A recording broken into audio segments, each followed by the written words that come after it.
Trade deadline dilemma. The conclusion of the MLB draft signifies that the MLB trade deadline is near. August 1st is looming. With that in mind, y'all, there are 4 pertinent questions clubs raise during this time.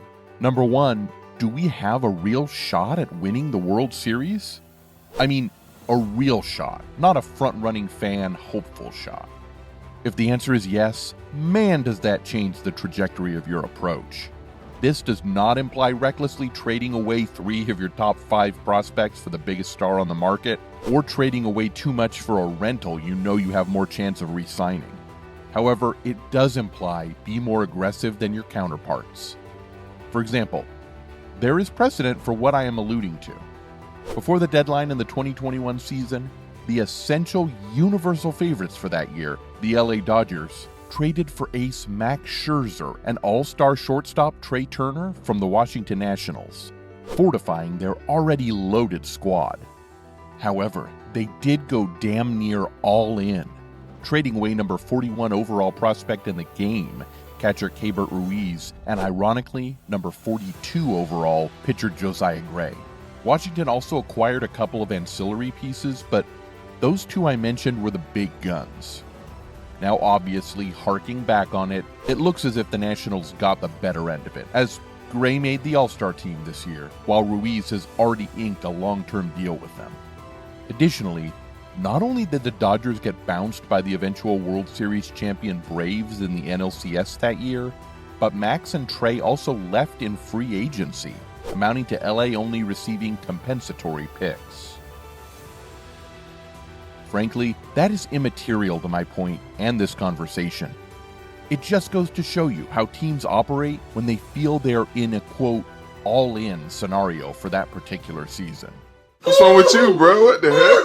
You tripping, bro. You tripping! Wait, what? Anyways. The second pertinent question a club has to decide would undoubtedly be if they are buyers or sellers. For you staunch baseball addicts, this is an obvious one, but one I should at least address for the casual fan, if I may, for a bit. Determining if you are acquiring talent or selling off talent at the deadline are the teams tittering around 500 or on the periphery of a playoff position. Now, if you allow me to steal an iconic line from an iconic human in Shannon Sharpe, 2 things can be true. There are some years where clubs come to the summation that they can straddle the fence of selling off players with the future in mind while also acquiring talent for the now. As famously, the Milwaukee Brewers did just that in 2022, shipping off future Hall of Fame closer Josh Hader in a deal to the San Diego Padres, while also attempting to balance out that move and augment their bullpen by acquiring relievers Matt Bush and Trevor Rosenthal in separate deals, respectively. Now, as some of you may recall, the Brewers were in first place at the time, while Josh was just about to surpass Dan Plesac as the franchise's all-time save leader.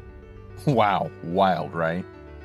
So as you may surmise, the fan base in Milwaukee was incredulous about that move, and justifiably so in my opinion. So the point I am making is there is precedent for buying and selling as well. So as obvious as the point I made may seem, it is difficult for clubs to grapple with when you take into account trying to appease the fan base while also trying to be realistic about your postseason fortunes. Now, as you know, this is a hell of a beefy topic to delve into all at once in just one video, so I will get into the final 2 questions at a later date as we inch closer to the deadline. In the meantime, if you did enjoy this video, I begrudgingly implore you to smash that sub button for us here. And candidly, if you were still here, that would sort of imply you like my content, so maybe it's not that tough of an ask on my part. Our team would appreciate it. Peace.